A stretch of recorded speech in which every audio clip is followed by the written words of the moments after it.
What is Australia's deadliest creature, in fact? Oh. Yeah. Rupert Murdoch.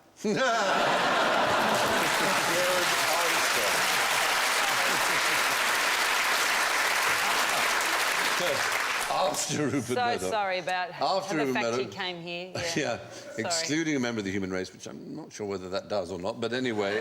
Is it the spiders, the funnel web, the red... It's going to be something on the road, isn't it? It's the box jellyfish. No, it's not. That is a nasty creature. Is it people? Is it rabbits? Is it rabbits running in front of utes or some sort of... You're certainly right that most of the deaths caused by animals in Australia are caused on the road, but the animal that is most responsible... Crocodile? Is it man? The most deadly of all?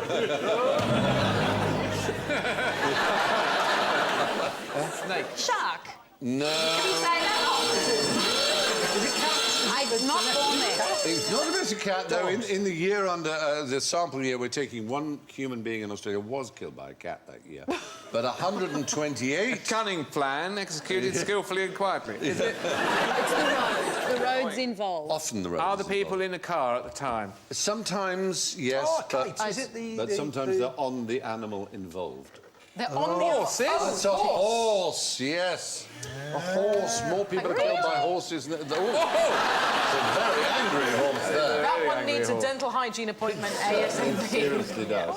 Yeah, because they fall off and break their neck, or indeed they cause car crashes and so on. And horses kill 3 times more than the ones you've mentioned. When we lived in Australia, my wife bought a horse, and she's desperate to try and get me to ride, right? So she said, I bought this horse, it's really docile, you'll be fine. So I got... Well, no, there was actually... The problem was it was too docile. What happened was it ended up being studied by Melbourne University because it was one of the few horses that was... medically got narcolepsy. So I swear to God, it's one of the rare cases of a narcoleptic horse. So she buys this horse, and she said she couldn't work out why every time when she was grooming it, it would get heavier. Like that. And so she couldn't groom it because it would fall on her. So she says to me, "It's fine. The horse is narcoleptic. Get on it." And so I got on it in full motorbike gear because I wasn't taking any chances. I sat on this horse and it started to just... And you know, normally you kick a horse to make it go. This one, he kicked it and it would go, what? Hey? Like that. To make it up. And sometimes it would fall asleep against the electric fence. So it would go like that. Hey! Oh! Hey! It's like Jack Douglas from the Carry On.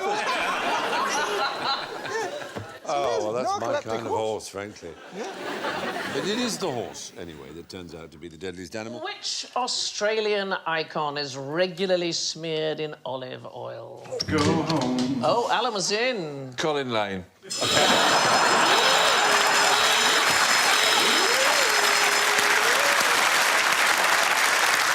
And it's not a good look. So I need an Australian icon regularly smeared in olive oil. Well, would it be an animal of some kind? A beast? A thing? No, not an animal. No. Sydney Harbour Bridge is... OK, you're getting close. Opera House. Yes, Okay. the Opera House is absolutely the right answer. Why did you say that? It's 200 metres from the Sydney Harbour Bridge. Yeah, really? exactly. And you said that was close when you said... Yeah. So there was a Greek migrant who arrived in Sydney in 1964, Steve Souklalis, and he loved the building, immediately decided it was being built, he immediately decided he wanted to work there. He is still working there, he's the longest-serving employee, and he was inspired by his own Greek heritage. So he said, olive oil for the Greeks means a lot of things. The Greeks used olive oil in the Olympic Games to rub on the body. Olive oil protects from the sun, and he decided that the building needed to be rubbed in olive oil.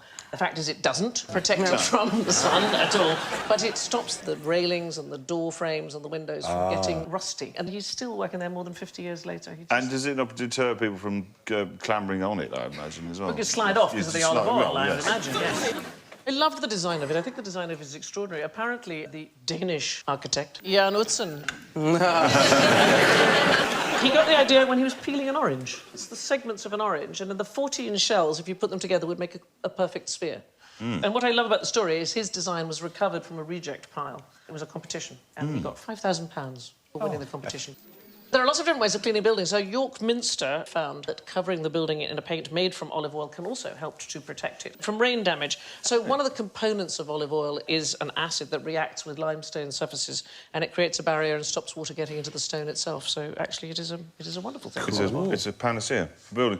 Well, I remember we had this neighbour once who hated squirrels, and he painted all the trees with anti-climb paint. Which was, obviously, I don't know whether that's cruel or what, I don't know, but it was hilarious to watch. Because, the cat would chase the squirrel, and the squirrel would go, hey, I'm out of here. There are other things you can do with... I don't believe I'm saying this. There are other things you can do with olive oil. Cover opera houses. Well, in Turkey, oil wrestling is the national sport. They have an annual World Series. It's called the Kutpinar, 40 Springs. It's the oldest continuing sporting event in the world. There are 13 weight categories, from best beginner all the way up to chief wrestler, and taking in big, medium, small, medium, big, and small and sweet. You are allowed to put your hand down your opponent's trousers, but it is explicitly against the rules to grab your opponent's testicles or invade his rectum. It's gonna be the one right there. You can, if you want, you can put a squirrel down there. This looks like an instructional video for pickpockets, like do's and don'ts. Do aim for the pocket. Yeah. The one on the right really looks compliant. You can invade it if you like. I won't say a word. It's not an invasion if I invite you in. Who discovered Australia?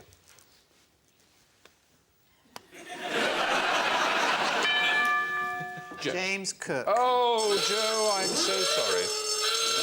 No, apart from the Aborigines, it was the Chinese who reached it as early as 1432. When Cook arrived, James Cook, in 1770, not only was he not first, he wasn't a captain either. He was Lieutenant Cook, and nor was he the first European. The Dutch had got there 150 years before that. Nor was he even the first Englishman, who was William Dampier in 1688.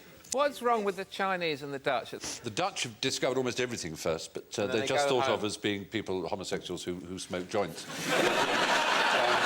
Actually, there's a lot more to them than that. A lot more to the Dutch.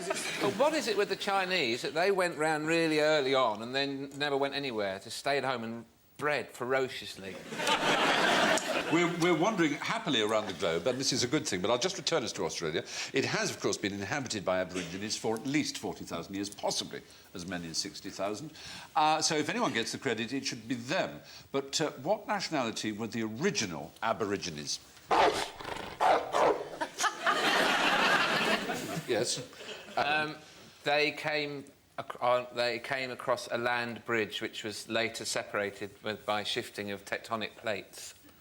Well, So they will have come from Southeast Asia, probably. So I would say they were Chinese. I know what you think. It's certainly true, isn't it? Australia was connected. Separated, which is why Yes. they have marsupials. And why they have all their own brands of lager. Exactly. I want you to think not Australian. The first Aboriginals were not Australian or anything to do with Australia. Where was the term Aborigine first used for peoples? Was it in the Isle of Wight? A wild stab. might be It could true. so easily have been right. No, it wasn't. It's the word for the Latin. indigenous population. The origin, yes. The original Aborigines lived in the part of Italy where Rome now stands. They were called Aborigines. And so it's for some reason has stuck most with the Aboriginal Australasians, but there are Aboriginal Canadians. You could call the American Indians or Native Americans, you could call them Aboriginals if you wanted. You could. But it was more fun to call them Redskins. Yes. I wouldn't try it, though, in America. No. You'd have your balls turned into a small purse. We're doing very well. Now, what does... A very big purse, I think you're... What am I And thinking have of? my Alan? balls turned into a rucksack.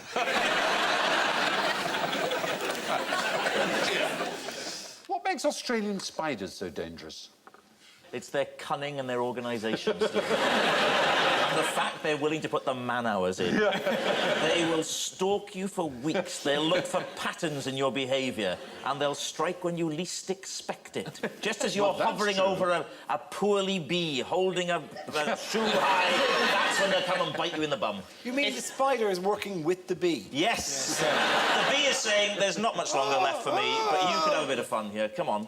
Come in and bite him. So is it that they sort of hide and lose? Well, not deliberately, but the only real danger they seem to threat these days, since 1981, when anti-venoms were introduced all around Australia, there are two very poisonous types. There's the redback and the funnel web, the famous funnel web. Very, people's reaction. There's the redback. Is it the way that people... Yeah, that no one has died from a spider bite since 1981. Yeah. No one in Australia.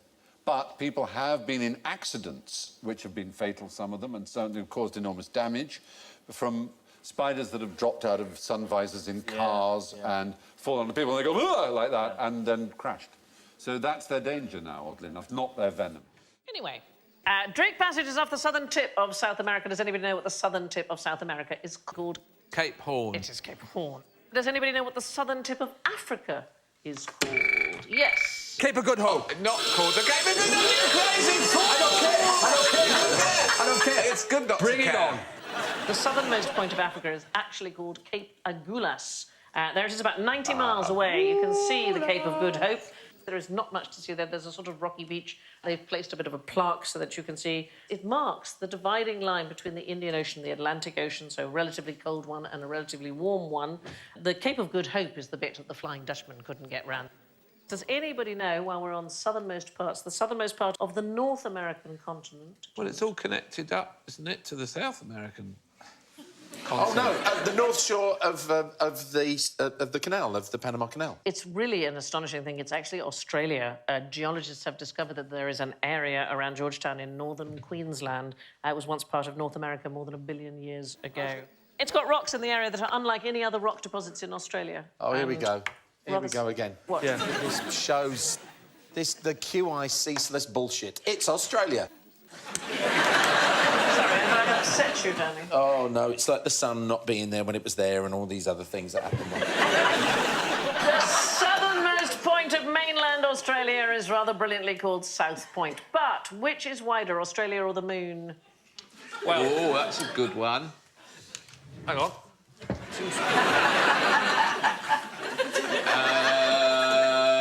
The moon.